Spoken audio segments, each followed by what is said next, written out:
Welcome everybody to yet another technical webinar of our specialist Ivan Pozdnyakov. Ivan is our specialist for the tropical markets, South Asia and Southeast Asia. Today he is going to share his knowledge and insights on a beautiful crop, Begonia. Ivan, floor is yours.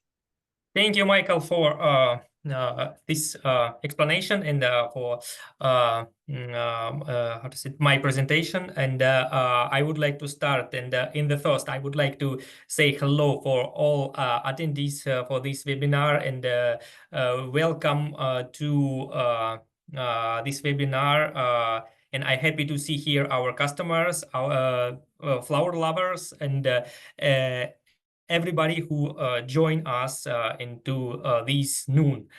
So let's start with this fantastic crop. In the first, I would like to explain something which is in behind of technical things, and we start with the Begonia assortment.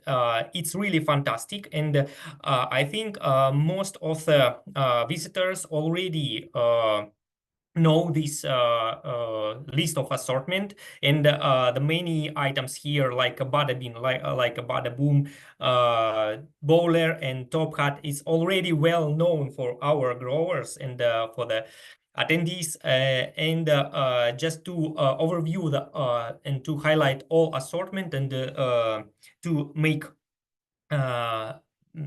understanding about the all assortment, I would like to note that now we are able to offer not only Syngenta assortment. Now in the list we have also Flora Nova assortment like Fairyland and Icon.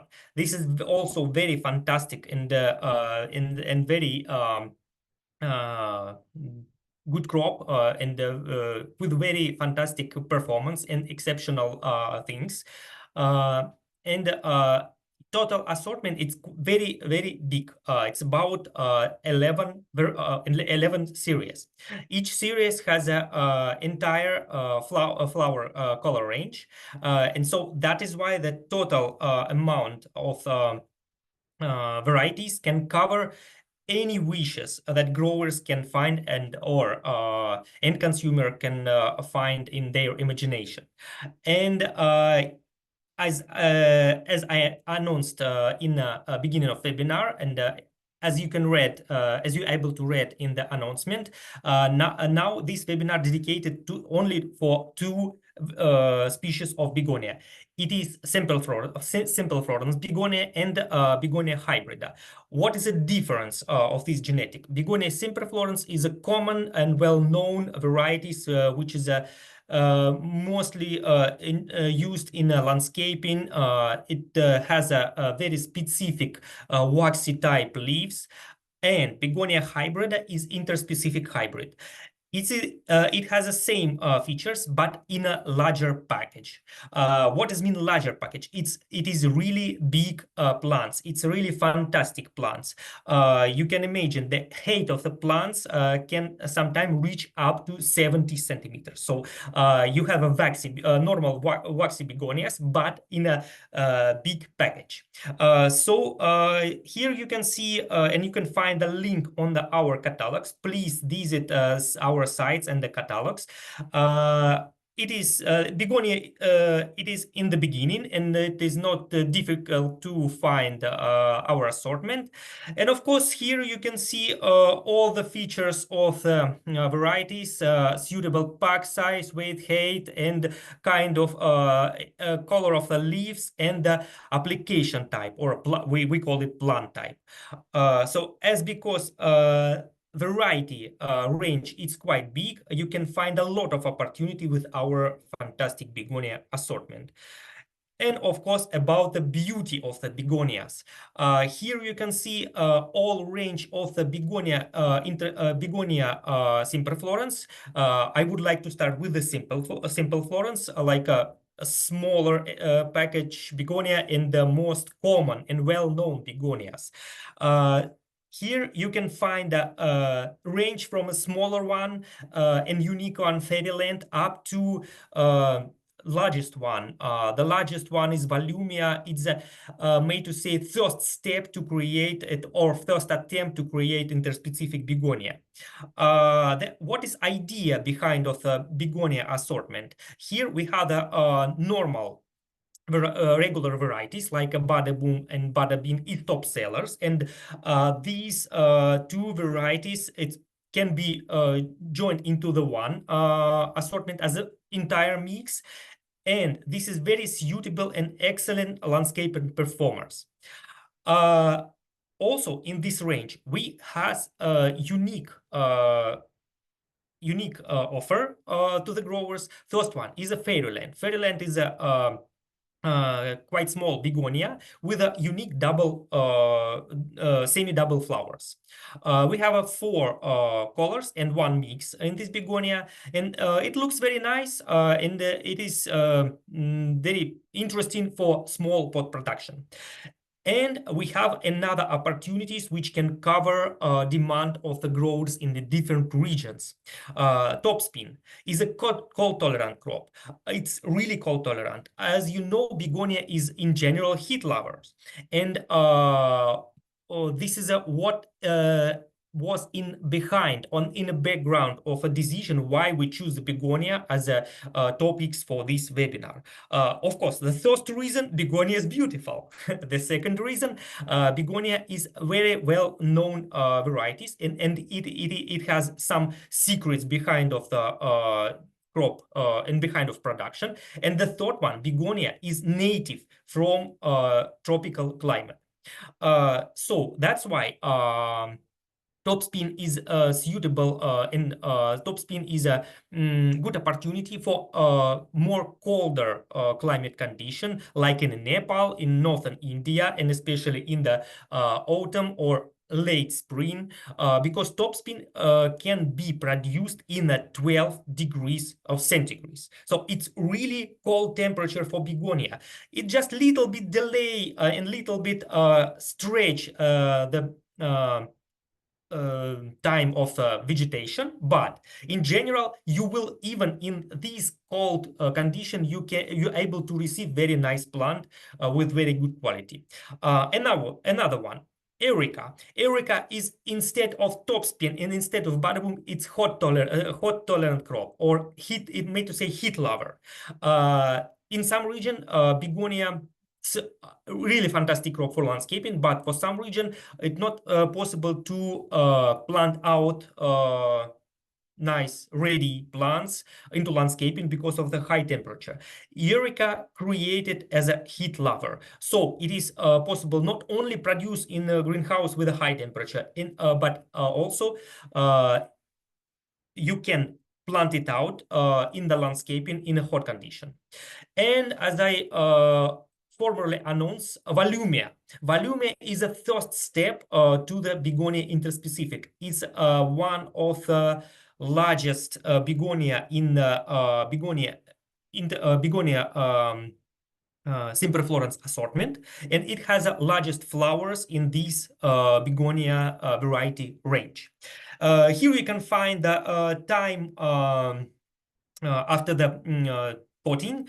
In general, it takes about 6-8 weeks. So begonia, it's quite long for production. So it is interesting to know how to produce and how to avoid any kind of mistakes which you can find in the production time. And here you can calculate this fantastic color range.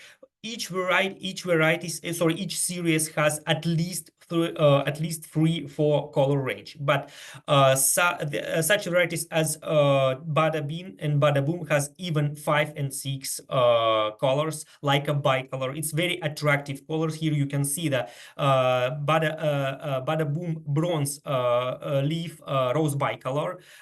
As for me, it's very fantastic and very unique coloration. And let's go to the next big part of our begonia assortment. This is interspecific. Here you can see in the picture the size of the flower, of the crop, of the plant. It is really big. Here you can see it's overlapped by each other, and it was really difficult to put these beautiful plants because they reveal all their beauty in the especially in the when it is already get a big size. So that's why I would like to display here in this top part of this table most beautiful picture, but it is difficult to put here because of the really big plant size. But not only plant size, it's it is interesting and it is attractive in for these begonias. There are two series which is very exceptional and very stand out of this assortment of this range is a top hat and bowler, which has the largest flower in the market, especially top hat.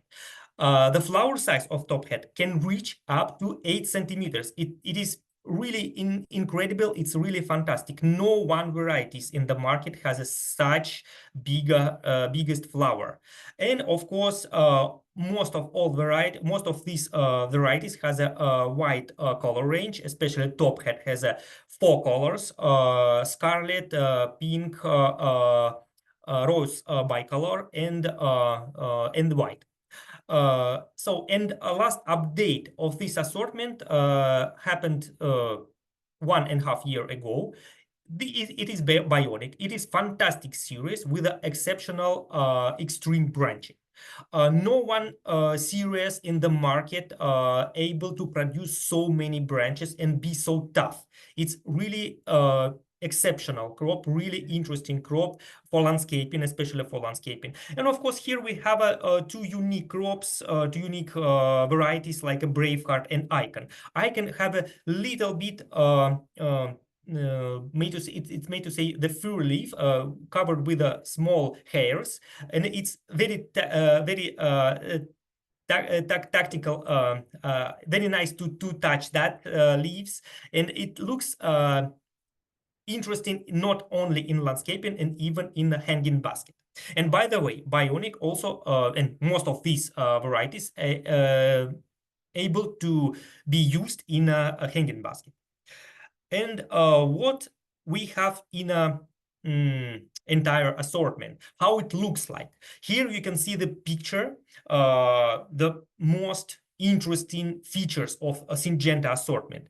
It is not only behind of the wide series range. You can see in the right picture, in exhibition in US, in Gilroy, you can see the performance of all varieties of begonia in one corner. Here you can see begonia in the trays, in the 6-pack trays, and even in hanging basket in the background. You can see the very nice performance of the bowler and of the bionic in the hanging basket.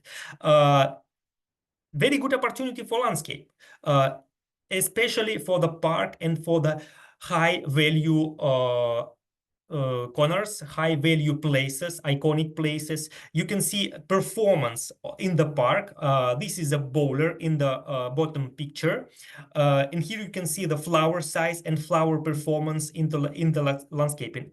After all that that picture was taken after 3 months of vegetation. So you can see this begonia and most of our varieties, all of our varieties can perform very nice even after 3 months in the landscaping.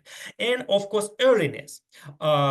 It is really interesting, and it is really how to say it, the promising feature of our assortment. It's earliness in the blooming. Here you can see comparative trials with the competitor varieties sown in the same date, and top hat rose bicolor brought flowers 2 weeks early. So this is very fantastic feature for the growers, as because you can see each grower who choose Syngenta varieties can gain benefit and can gain ready plants 2 weeks early, then they can reach and they can get it from competitors' varieties. Of course, let's go and let's start about the main topic of our webinar is a technical items, is the technical secrets of Begonia. And as usual, I would like to start with the hygienic and with the phytosanitary condition, because I always talking about these just to make you aware that this is very critical things, and it's even most critical than other secrets behind of each crop technical tips. So here you can see the main pillars of the phytosanitary, of the hygienic. I would like to little bit explain which is here in the what is a pillar. Here you can see the 4 pillars for sustainable production. Of course, each table can be sustainable in general, at least on the 4 pillars. So that's why we choose here 4 pillars. And each right pillars from the each part of the hygienic part for hygienic side. Right part is all about quarantine, and left side it's all about quarantine. Right side it's all about treatment and disinfection, about the activity. So quarantine is a first item you need to you have to follow to reach very good achievement, very good results. If you avoid or if you not care about the quarantine, sooner or later you can get a problem. So normally it is easily to prevent something than to solve the problem when it after that it's come. So let's start with the clean area.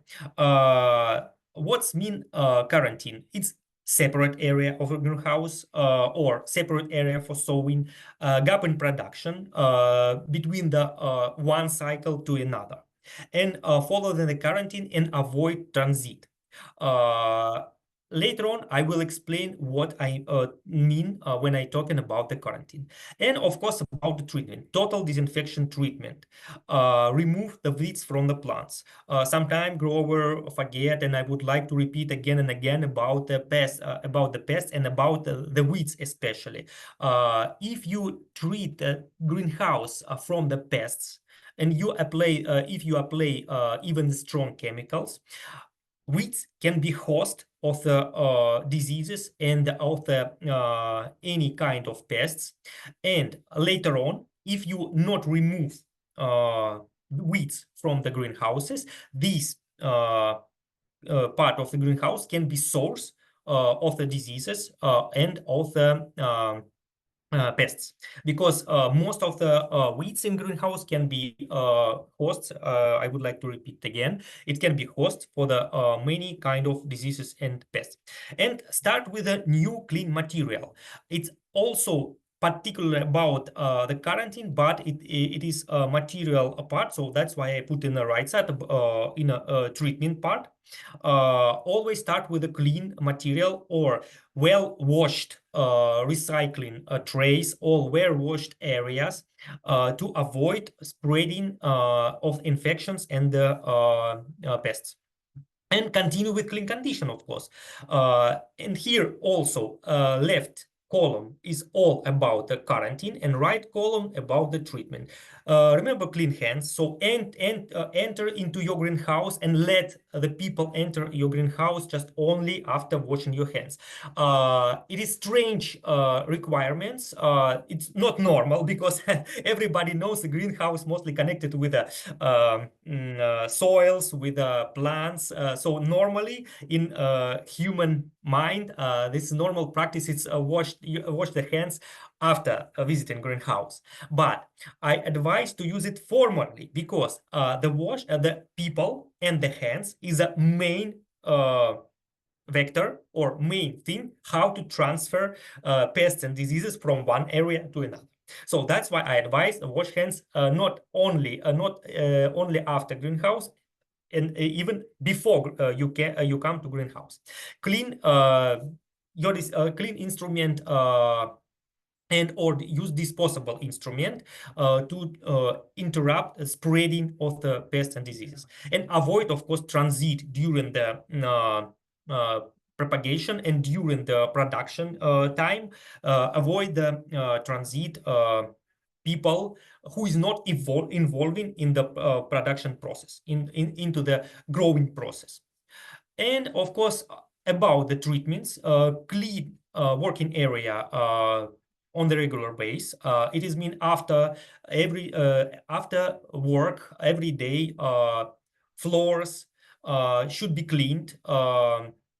Should all residuals of the plants and all the rest of the substrate should be removed from the greenhouse to don't be a host for the pest and diseases. Because of course, with the plant residuals and the with the substrate, rest of the substrate, all spores and all small animals like trips, like eggs and the of the disease pests can be stored better under the substrate or inside the plant residuals. Continue to control the weeds and pests. It is items concerning to regular scouting.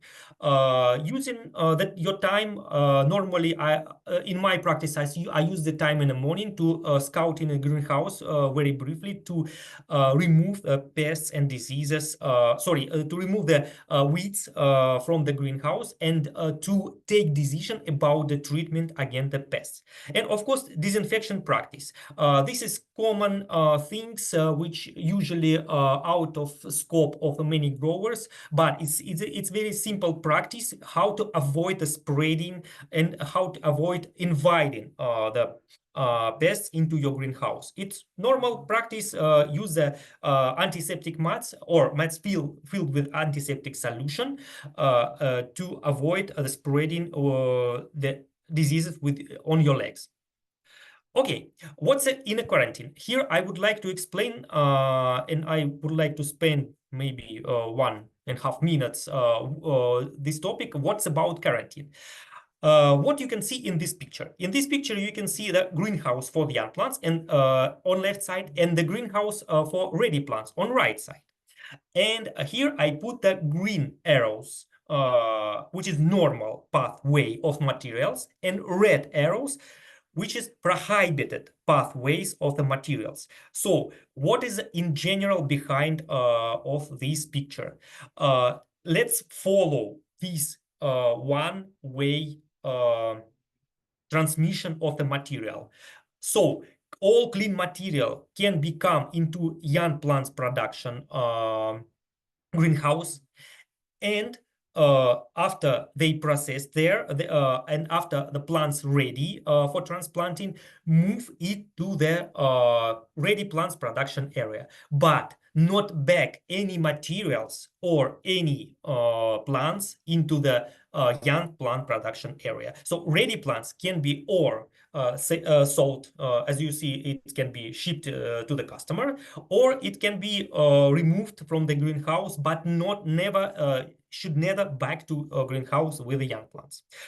The same concerning to materials and the people. Here you can see I put the picture of the humans, the group of humans. For young plants greenhouse, they could start in the morning, but not if they moved after they work into the ready plant production area. They shouldn't back to the at the same day into the young plant production area. And of course, my advice, mind the gap. Here I put the small yellow arrow to display what is mean mind the gap. It's mind the gap between the plants and the floor of the greenhouse, because you can imagine all the spores and all the dusts get drop down into the floor, and the floor is a place to collect all the spores, germs, and the impurities in the greenhouse. So that's why make the gap between the plants and the surface where all kind of spores of diseases can be stored.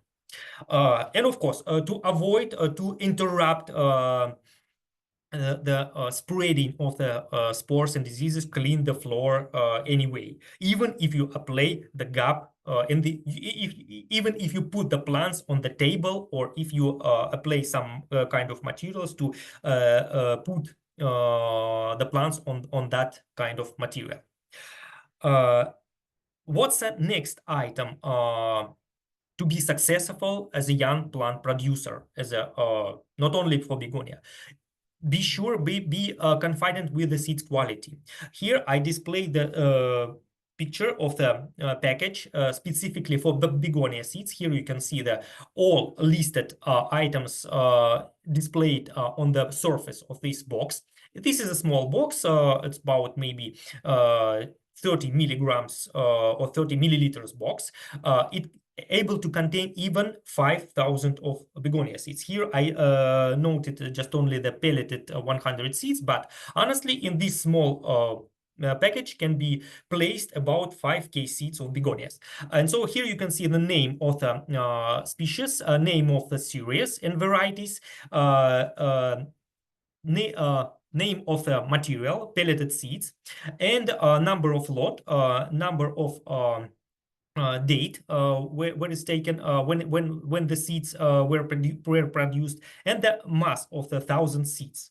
This is sometimes can be valuable information for the growers to how to calculate the seed quantity, to know what's the mass of 1,000 seeds, and of course barcode to recognize what is a batch and what is a lot of this begonia.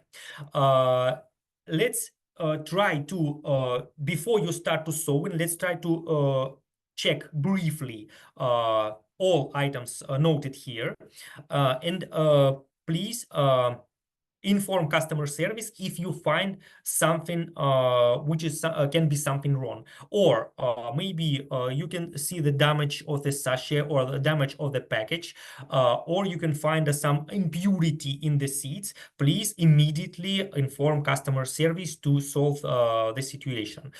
And what about seed storage? Here I would like to remind you that begonia has a very small seeds, very tiny seeds. It's like a dust.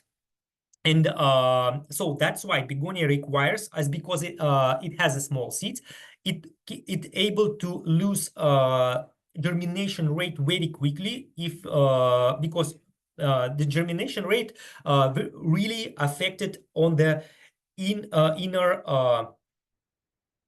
water contained inside the seeds. So the smaller seeds, then easily they lose the water. They vapor the water more easily than bigger seeds. So that's why for begonia the store condition is very critical. It is better to put the seeds. I recommend to use a temperature in the cooling area +3, +5 degrees Celsius, with a relative humidity from 40 till 60. And especially if you already using the seeds from one package, you open already, if you use seeds from open package, anyway, keep it with a low temperature. It's better to put it in a fridge with a, how to say it, in a department for the vegetables. There are a suitable place to store the seeds. And in this condition, seed will keep the germination ability for a long time. So, okay, I finished with the quarantine and with the material requirements for begonia, but not only for begonia. Of course, quarantine items, it's very critical for all kinds of crops. And so I happy to how to say, present it to you in every webinar to make your life more easily. Because if your life more easily, Syngenta as a organization is happy, because because if our customers happy, we are happy. And let's start with the 5 component of success with the begonia. Either high relative humidity air requirements, Begonia is a warm lover crop, and mind the shading with the begonia. Don't feed a lot begonia, and remember about the fungus gnat and steroids. Let's go with the sowing process. Let's start with the sowing process. Okay, our material is fine. It's in the warehouse. We check the quality of the seeds. We check the purity of the substrate. We are confident with the substrate supplier. We check the purity of the trays. And let's start the seeds. For begonia, it's applicable 288 cell trays. Begonia not need to cover, and the substrate should contain less perlite level than for other crops. Or sometimes it is possible to use for begonia it is possible to use perlite or cocopeat without perlite. And if you use a cocopeat, I advise to mix it with a peat, and be careful about application of cocopeat with a high sodium content. Be confident that you rinse cocopeat as well, and it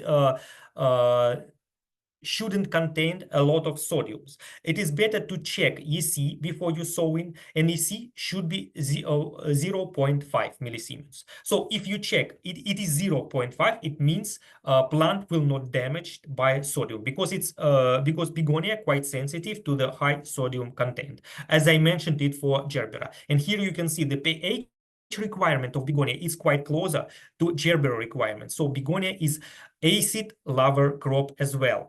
And here you can see the pH range 5.5, 5.9. Wet of the substrate should be in a level 5. It means it's better to soak the trays with the substrate, or fill the substrate with the water up to full saturated level. Why is critical? Because begonia takes a long time for germination.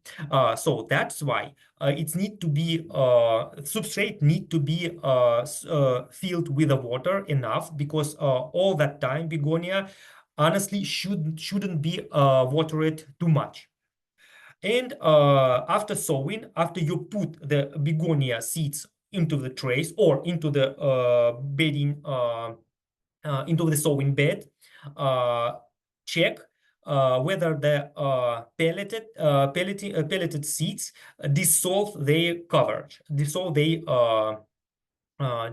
cover.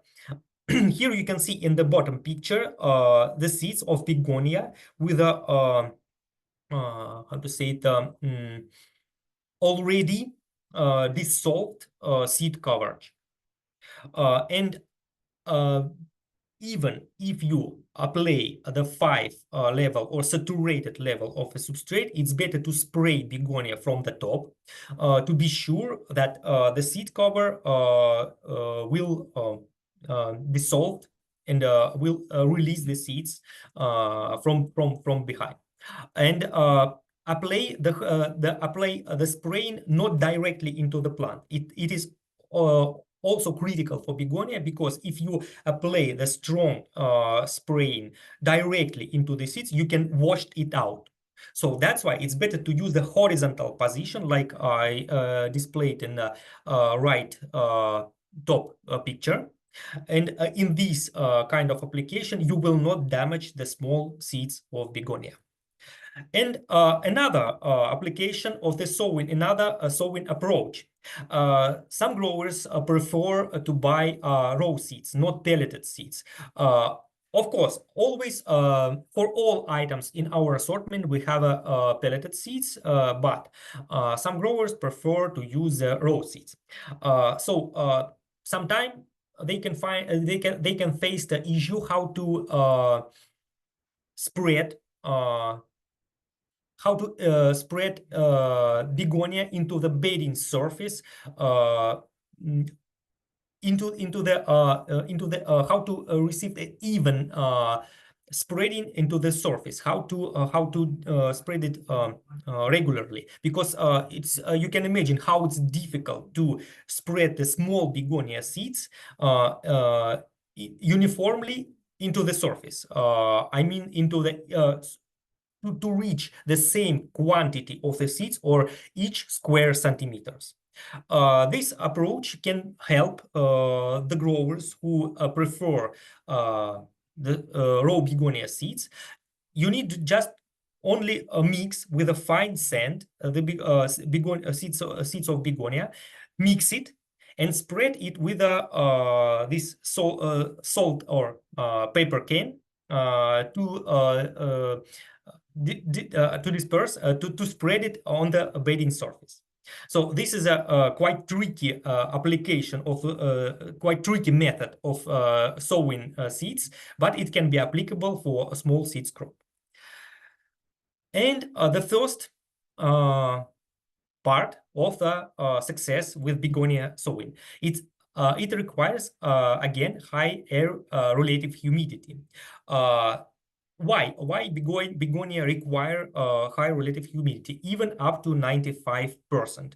I advise to avoid 100% of relative air humidity, only because this kind of high humidity can damage the plants because of overwatering, because of the water consumption into the plant. And of course, in the beginning, it can be maybe for a half of a day, can rise up to 100. But I advise to keep the relative humidity not 100%. It's about 80-85% in the normal practice. It should be like this. Begonia requires 2 weeks to germinate in germination chamber, because it has a very small size, and the small young plants in the cotyledon stage has a very small size.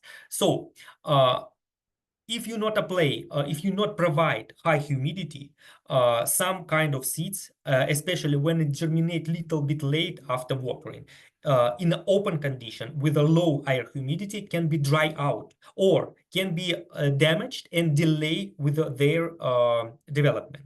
So that's why I advise to keep begonia into the germination chamber, or you can reach high humidity with a plastic domes. So light is not required, but can be beneficial for germination of begonia. So that's why I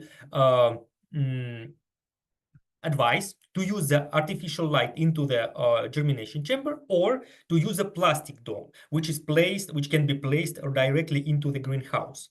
And of course, if you apply sowing into the greenhouse, as because we are mostly placed in the tropical areas, apply the shading. This is another critical topic. And of course, second component of success, shading and high temperature. Begonia requires, as because it's tropical crops, from one hand, it's very simple crops for us, especially for rainy, for equatorial rainy place condition, for equatorial rainy places.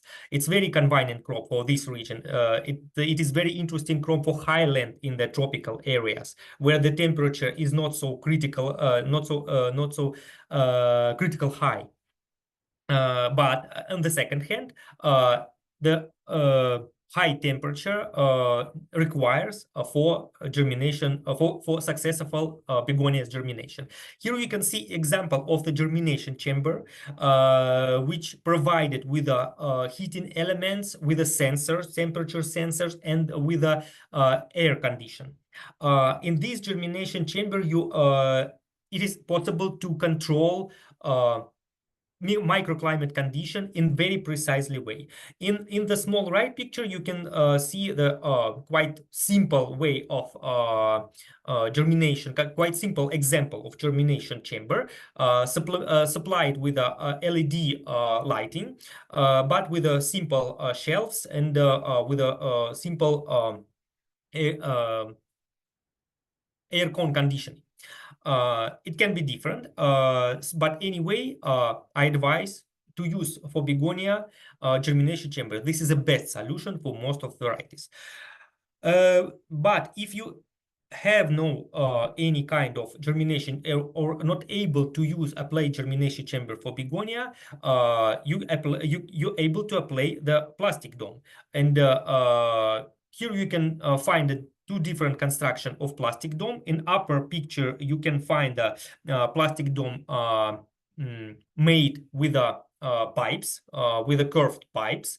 And in the bottom, you can find the in the bottom of the picture, you can find the plastic domes covered, made from the metal wires and covered with a plastic, with normal plastic. And some of growers apply entire plastic without any kind of holes, any kind of how to say, the small specific small holes to let the water vapor go through that plastic. So some growers use entire plastic. So it is depends on the what kind of condition, or if you need to adjust the plastic, please feel free to use the plastic with specifically made holes or without holes. And but I really advise to use and to provide the shading. This is a third component of success of begonia. If you apply begonia, if you apply the sowing outside of the germination chamber directly into the greenhouses. Why it is necessary? The shading cut the excess of the light, so it also cut the heating of the tray surface and heating up of the seeds. So it will help you to apply the water as less as possible, because because begonia requires really wet condition for the at least 1 or 2 weeks to germinate, to be germinated well, or to reach high germinated level. You need to you need to support the plants, and you need to apply the watering if it's dry out quite quickly. So shading will and this application, this very frequent watering application can be can promote algae growth. And some algae can be toxic for the plants and can uninhibit the plant's growth. So that's why it's critical for such crop as begonias, which is a heat and humid lovers. And so not forget to prepare the some kind of chemicals on the base of the peroxyacetic acid to control and to manage the algae's growth. And double shading even it can be supplemental, or even can be beneficial for the greenhouse germination approach, which give you chance to reduce the watering of the begonia. Okay, what's happened if you not apply normal shading, and why I spent about 2 minutes already to explain what's the reason of the shading for the begonia. Here you can see the picture of an even germination level of the begonia, which were sown in the bed, not in the plastic trays, in the bed, and which where that seedlings were opened quite quickly and not covered for a long time with plastic domes. And here you can see uneven germination. Some of the seeds is faster. The seeds which germinated a little bit late after watering is depressed, or is inhibited with a low humidity level or dry condition. And the results of the transplanting is also not fairy. Here you can see in the bottom picture most of the begonias dumped off because it's already get damaged with a low humidity condition, and it is cannot protect themselves from the diseases, from the any kind of negative factors, and they get dumped off. Most of the cells you can see here is about maybe 10% of empty cells in after transplanting. So what's should be happen, what you should apply right after germination to get this nice picture, as you can see in the right part of the slides. Provide the shading area at least for the 2 or 3 weeks after you get moved your begonias from germination chamber into the greenhouse, and apply comfortable temperature without any difference between day and night. Begonia requires, as a tropical crop, as a real tropical crop, it requires the even temperature between day and night, like in a rainy equatorial rainforest. And the light shouldn't be too high, only 25 up to 45 kilolux. And so in this case, to provide the comfortable light condition, that's why I talked about the shading for the begonias. Apply good shading for the begonias again. Fourth component of the success is don't watering begonia too much. The reason I explained already, the overwatering of the begonia can lead it to the can lead the situation to the algae's development on the surface, and most of the algae can be toxic. It's also plant, but it can try to struggle with the biggest plant to spread the chemicals to inhibit the growth of the big plants. So that's why algae can be toxic, and normally it's toxic for the begonia, especially begonia has a small size of the young plants. So that's why begonia can be injured a lot by algae. So that's why don't apply too much water, and don't feed begonia too much. Begonia mostly is naturally from the rainy forests, for the rainy tropical forests. And you can imagine, with very frequent rain, begonia not able to get too many salts, not able to get too many fertilizer from the soil, because it's normally in the natural condition, they mostly rinsing by plenty of water, and keep the substrate level in between 4 and 3 stage, between wet and medium, and not let it dry too much. From one hand, not apply too much water. In other hands, not let the substrate dry completely. And here you can see advice to apply the relatively small amount of fertilizer on the level of 50 till 75 ppm of ppms of nitrogen.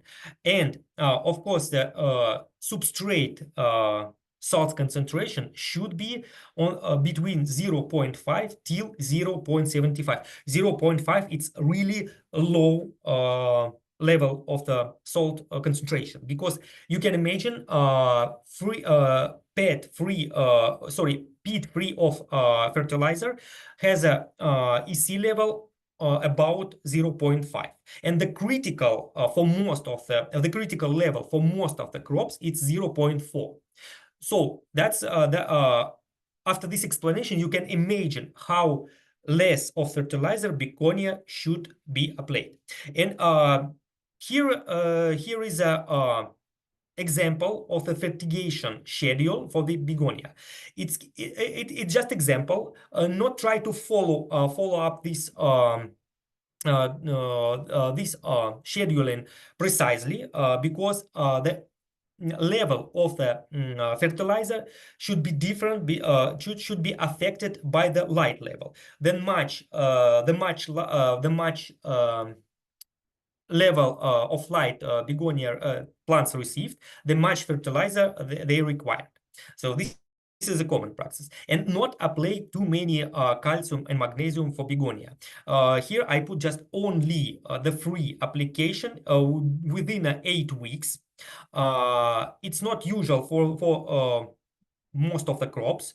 And here you can see the normal frequency of calcium and magnesium application for begonia, just only one time in 2 or 2.5 weeks. And fifth component protect begonia from fungus gnat, and steroids. Because begonia requires a too high level of substrate humidity, it's good. It brings a good condition to propagate for the fungus gnats and for the steroids. I not advise to apply a lot of chemicals. Honestly, the best thing how to protect your plants from the fungus gnats, it's to apply precautions. It's to apply any kind of treatment before the animals, before pests will come to your greenhouse. So here you can see the entire scheme of plant protection. Irrigation management. It's not about the chemical application. Irrigation management, it's about the condition which can provide normal how to say it normal level, normal condition which can interrupt propagation of the fungus gnats. Biological method, and of course the traps. Sorry, I put the traps in the bottom level, but honestly it should be in a second position. So that's why pay attention a lot of for the traps. And you have to choose, or traps the animal, or you can get a damage of the plant. And of course, chemical and biological protection. With the chemical protection, you can apply the carbonyl or malathion. And for the biological protection, this is more, even I advise it use more oftenly than chemical protection, because biological protection can save the stuff, can save your plants, and can be also beneficial for other other pests. And of course, about begonia diseases, we are happy because begonia hasn't too many, it's not sensitive for too many diseases. Here I put the most common diseases for begonia, but honestly, rhizoctonia, it's not so may to say dangerous for begonia, but the pythium and but especially botrytis is, especially botrytis, because begonia should be developed in the high humidity condition. Botrytis is a critical disease for the begonias on this stage. I'm not talking about the entire vegetation time of begonia, vegetation process of begonia. I'm talking about the young plants and seedling stage. And don't forget to rotate. Here I offer to you, for your attention, many items which can be applicable for the each fungus, for the each diseases. And you have to choose what kind of chemicals is applicable for your region. And especially this table can be beneficial because you need to change to avoid appearance of resistant diseases, resistant how to say it, fungus. You need to change after each 3-4 application. You have to change active ingredient. So that's why for this reason this table can be very beneficial for you. And please check phytosanitary phytotoxicity of each chemicals if you're not familiar with that. If you apply first time chemical, the good practice is apply phytotoxicity. What does it mean? It's you need to take few plants, like 5 or 10 plants, and apply the chemical with recommended concentration. If you not find any damage of the plant by these chemicals, it means it works well.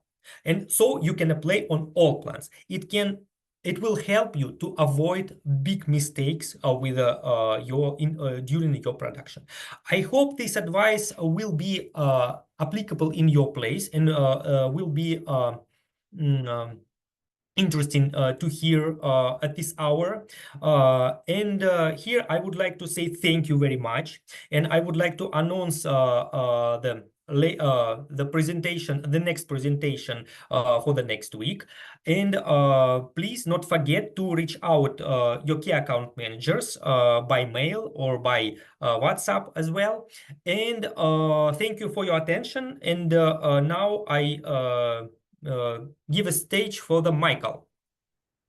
Yes, thank you, Ivan. Again, a very interesting presentation. The floor is open for questions. Please go to the Q&A button and raise your questions there. I can also imagine that some questions might pop up later, and that is why Ivan, as well as Amjad and Gautam, are available for your questions through email.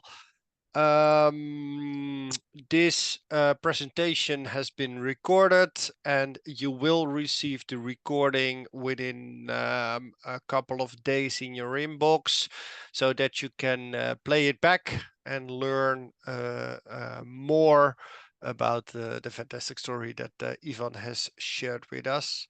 At this moment, there are no questions, so I assume that everything was pretty clear. There's a question from Sukarit on the soil mixture. Can you say something about the importance of soil mixture, Ivan? Yes, soil mixture is important. As I mentioned formerly, normally I advise to use a peat, normal peat with a quite low pH level, about 5.5 till 5.8. And it is also possible to use a natural substrate like a sand. But please be careful about to apply substrate without checking pH and EC. What's happened with the plants if you not check pH and EC in the substrate? pH talk to us and EC talk to us something about what happened inside, what kind of chemical background kept inside the substrate. First one, pH level, high pH level, can tell us about high calcium and magnesium level in the substrate, which can be toxic for the begonia. And entire EC level can talk to us about high salt concentration, and especially if you use a coco peat, high EC level can talk to you about the high sodium concentration. And high sodium concentration is very critical and very dangerous for begonia. Not only for begonia, for most of the crops, but for begonia and for instance, for gerbera especially. So that's why you're able to use any kind of substrate, but my advice, use before using, it's better to check EC and pH. And the second advice, it's made to say the reason why I advise to use the peat and coco peat, especially maybe little bit more expensive peat and coco peat, because for begonia, begonia not requires too big volume of a substrate in the initial stage. So that's why for begonia, you need to spend not too many substrate. After transplanted with a strong plant, substrate can affect less on the plant health than in initial stage. So because in initial stage, in the sowing stage, you not apply too big volume of a substrate. And the second thing, it's very critical. I advise to use a bit more expensive substrate than you normally use to avoid the loss on the first stage. Yeah. Thank you for the question. Yeah. Thanks, Ivan. I see no further questions in the Q&A. Let's give everybody 10 more seconds for other questions. I think that's it. Thanks everybody for joining exactly within the hour. Great job, Ivan. And looking forward to see you all again in our next webinars. Have a lovely day. Thank you very much, and see you next webinar. Yeah.